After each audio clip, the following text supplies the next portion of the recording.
देवेंद्र फडणवीस यांनी सुद्धा ट्विट केलेलं ते आपण बघूया। जळगाव जिल्ह्यातील पाचोरा नजीक एका अत्यंत दुर्दैवी घटनेत काही लोकांचा मृत्यू झाल्याची घटना अतिशय वेदनादायी आहे।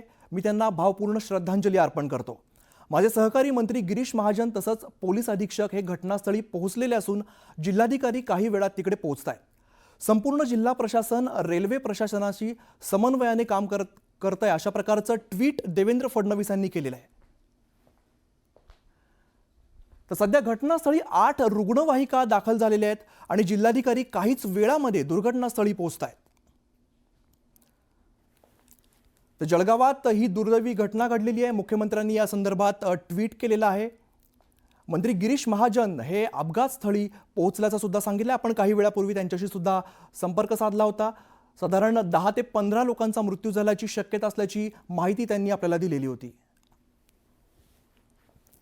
तर जळगावात ही दुर्दैवी घटना घडली आहे। आपण ज्या ठिकाणची दृश्य बघतो काही दृश्य आपण ब्लर केलेली आहेत कारण त्यामध्ये मृतदेह बघायला मिळतात। ही दृश्य आपल्याला विचलित करू शकतात, त्यासाठी ही दृश्य काही ब्लर केलेली आहेत। कर्नाटक एक्सप्रेसची जोरदार धडक बसल्यामुळे त्या ट्रॅकवरती काही लोक होते आणि या लोकांना कर्नाटक एक्सप्रेसची धडक बसलेली आणि त्यानंतर हा अपघात झालेला आहे।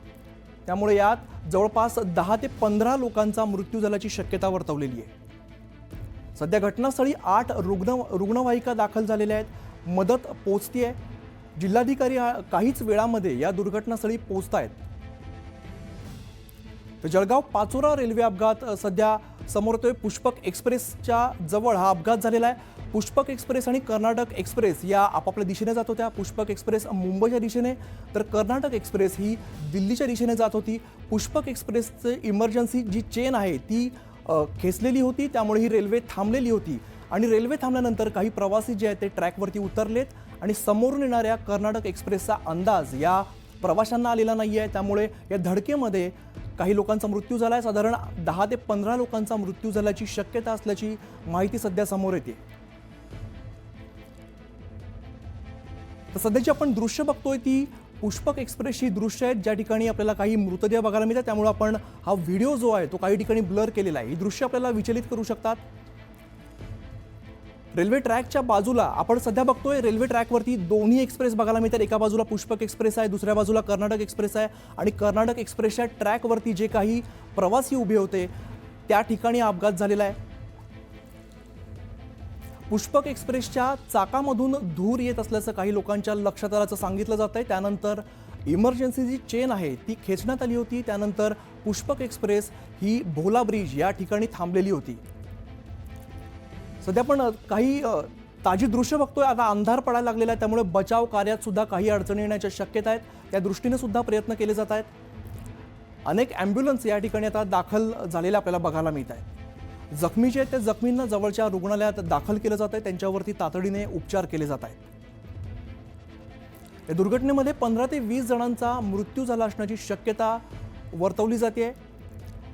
परधाडे रेल्वे स्टेशन या रेल्वे स्टेशनच्या जवळच खरं तर अपघात झालेला आहे। भोला ब्रिज या ठिकाणी आणि या ठिकाणीच 2 एक्सप्रेस या आपापल्या ट्रॅकवरून जात असताना अपघात झालेला आहे।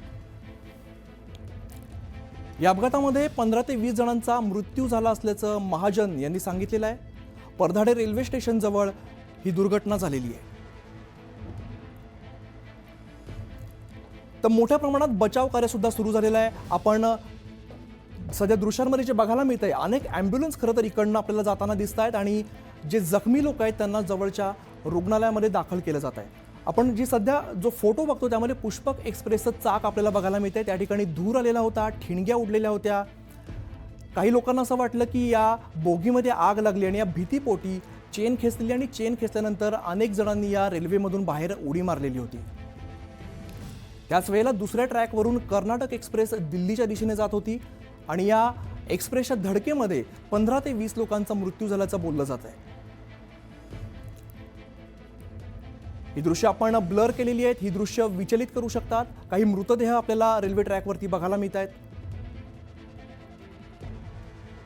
जळगावमधली आपण ही दृश्य बघतोय। परधाडे रेल्वे स्टेशन जवळ ही मोठी दुर्घटना घडलेली आहे।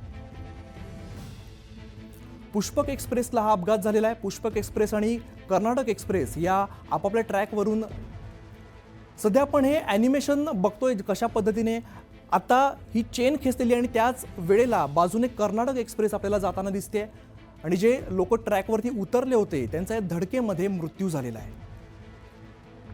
आपण बघतो एका ट्रॅकवरती पुष्पक एक्सप्रेस बघायला मिळते, दुसरीकडे कर्नाटक एक्सप्रेस आहे.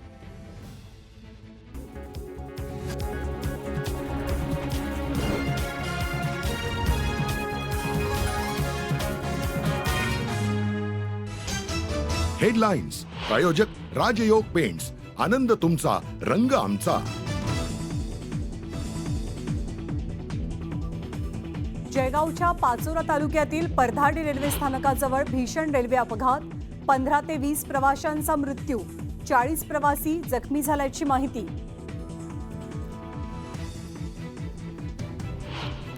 जळगावहून मुंबईला जाणाऱ्या पुष्पक एक्सप्रेसच्या AC 3 कोचला आग लागल्याची अफवा. 35 ते 40 प्रवाशांच्या ट्रॅकवरती उड्या.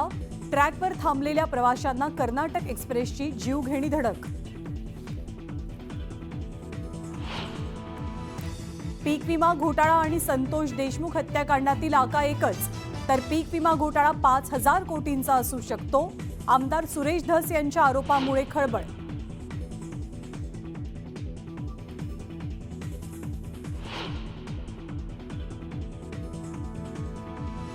सरपंच संतोष देशमुख हत्या प्रकरण खटला फास्ट ट्रॅक कोर्टात चालवा, तर देशमुखांच्या मारेकऱ्यांना तात्काळ फाशी द्या. मंत्री धनंजय मुंडेंची मागणी. संतोष देशमुख हत्या आणि खंडणी प्रकरणातील आरोपी वाल्मिक कराडला 14 दिवसांची न्यायालयीन कोठडी. चौकशी पूर्ण झाल्यानं CIDनं वाढीव कोठडी मागितली नाही. नाना पटोलेंनी पुण्यामध्ये घेतली शरद पवारांची भेट. महाविकास आघाडीत सारं काही आलबेल. भेटीनंतर पटोलेंची प्रतिक्रिया. बांगलादेशी घुसखोरांची केंद्रीय गृहमंत्रालयाकडनं गंभीर दखल. मुख्य सचिव, पोलीस महासंचालकांना कठोर कारवाई करण्याचे निर्देश.